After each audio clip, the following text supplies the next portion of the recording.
మీకు తెలియంది కాదు, 2 సంవత్సరాల క్రితం మీ అందరి దీవెనలతో అద్భుతమైన మెజార్టీతో నన్ను శాసనసభ్యుడిగా మీరందరూ కష్టపడి మీ రక్తాన్ని చెమటగా ఓర్చి నన్ను శాసనసభ్యుడిని ఆనాడు చేశారు. రాష్ట్ర వ్యాప్తంగా ప్రజాప్రభుత్వం కావాలని, అది ఇందిరమ్మ రాజ్యంతోనే సాధ్యమని రాష్ట్ర ప్రజలందరూ రామనాసురుడి పరిపాలనని పారదోలి ప్రజాప్రభుత్వాన్ని తెచ్చుకున్నాం. మీ ఇంటి పెద్ద కొడుకుగా శాసనసభ్యుడిగా నన్ను శాసనసభకు పంపిస్తే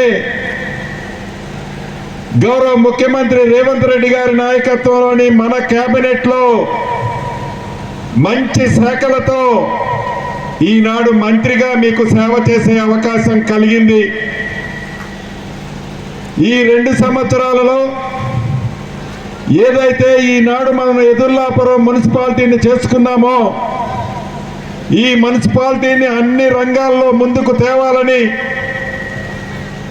ఆనాటి 10 సంవత్సరాలలో అయితే ఈ ప్రాంతం అంతా వెనుకబడి వదిలేసబడి ఉందో, ఈ ప్రాంతాన్ని అన్ని రంగాలలో అభివృద్ధి చేయాలి, మౌలిక వసతులు ఏర్పాటు చేయాలి అని కంకణం కట్టుకొని నిరంతరము ఈ ప్రాంత అభివృద్ధి కోసం మీ ఇంటి పెద్ద కొడుకుగా, మీ సీనన్నగా నేను ఏం చేశానో మీకు తెలియంది కాదు. దీంతో పాటు రాష్ట్ర వ్యాప్తంగా ఏ పేదవాడి ప్రభుత్వం అయితే ఈనాడు ప్రజల ముందు ఉందో ఆ పేదవాళ్ల సంక్షేమం కోసం సంక్షేమ కార్యక్రమాల్లో భాగంగా ప్రతి పేదవాడి ఇంటికి 200 యూనిట్లు ఉచిత కరెంటు కానీ, పెద్దోళ్ళు తినే సన్న బియ్యం బువ్వ నా పేదింటి ఆడబిడ్డ తినాలని సన్న బియ్యం ఇచ్చిన కార్యక్రమం కానీ, 10 సంవత్సరాలలో ఆనాటి ప్రభుత్వం రేషన్ కార్డు ఇవ్వకపోతే కొత్త రేషన్ కార్డులు ఇచ్చిన కార్యక్రమం కానీ, రేషన్ కార్డులతో పాటు పాత రేషన్ కార్డులలో కొత్త పేర్లు చేర్చకపోతే కొత్త పేర్లు చేర్చిన కార్యక్రమం కానీ, ఆడబిడ్డ ఆర్టీసీ బస్సులో ఎంత దూరం ప్రయాణం చేసినా ఉచిత బస్సు సౌకర్యం కల్పించడం కానీ, వీటితో పాటు పేద పిల్లలు చదివే హాస్టళ్లలో ఆనాటి ప్రభుత్వం శుద్ధంగా బువ్వ పెట్టకపోతే 40% డైట్ ఛార్జీలు పెంచి ఆడపిల్లలకి 200% కాస్మెటిక్ ఛార్జీలు పెంచాం. ఇక్కడ ఉన్నది రైతు కుటుంబాలు ఎక్కువ ఉన్నాయి, ఉద్యోగస్తులు ఉన్నారు.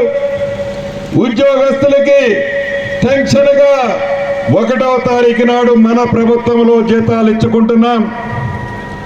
రైతుని రాజు చేసే దాంట్లో 2 లక్షల రూపాయల వరకు రుణమాఫీ చేశాం. రైతు భరోసా ద్వారా ఎకరానికి 12,000 రూపాయలు ఇచ్చాం. ఒరేస్తే ఉరేరి ఆనాటి దొర చెబితే ఒరేసిన రైతుని రాజు చేసే దాంట్లో భాగంగా సన్న వడ్లకి మద్దతు ధరతో పాటు క్వింటాలకి 500 రూపాయలు బోనస్ ఇచ్చుకున్నాం. పేదవాడి ఆత్మ గౌరవానికి చిహ్నంగా ఒక చిన్న గూడు ఇల్లు కట్టుకోవాలని కోరుకుంటది. 10 సంవత్సరాలలో పేదవాడి కోరికలాగానే ఆనాటి దొర చేశాడు. పేదవాడికి ఇల్లు కట్టిస్తే నాకేం కమిషన్ వస్తుంది, కాళేశ్వరం కడితే 1,00,000 కోట్ల కమిషన్ వస్తుందని కాళేశ్వరం కట్టాడే తప్ప నా పేదింటి ఆడబిడ్డకి ఇల్లు కూడా కట్టలేని పరిస్థితి మీరు చూశారు. అటువంటి పరిస్థితిలో ఈ ప్రజా ప్రభుత్వం ఏర్పడిన మొదటి సంవత్సరంలోనే 4,50,000 ఇల్లు 22,500 కోట్లతో ప్రతి నియోజకవర్గానికి మొదటి విడత 3,500 ఇల్లు ఇచ్చాం. మన ఎదుర్లాపురం మున్సిపాలిటీ కూడా 587 ఇల్లు ఇచ్చాను ఆ శాఖ మంత్రిగా. ఇంకా నా ఆడబిడ్డలకి చాలా మంది అర్హులైన వాళ్ళకి ఇల్లు ఇవ్వాల్సిన అవసరం ఉంది.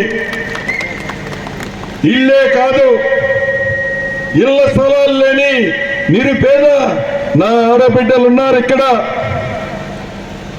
కొంతమంది చెప్పుకుంటారు ఇళ్ల స్థలాలు మేమిస్తామని. ఇల్లు ఇవ్వాలన్నా ఇళ్ల స్థలాలు ఇవ్వాలన్నా ఆ 2 శాఖలకి మంత్రి మీ సీనన్నే.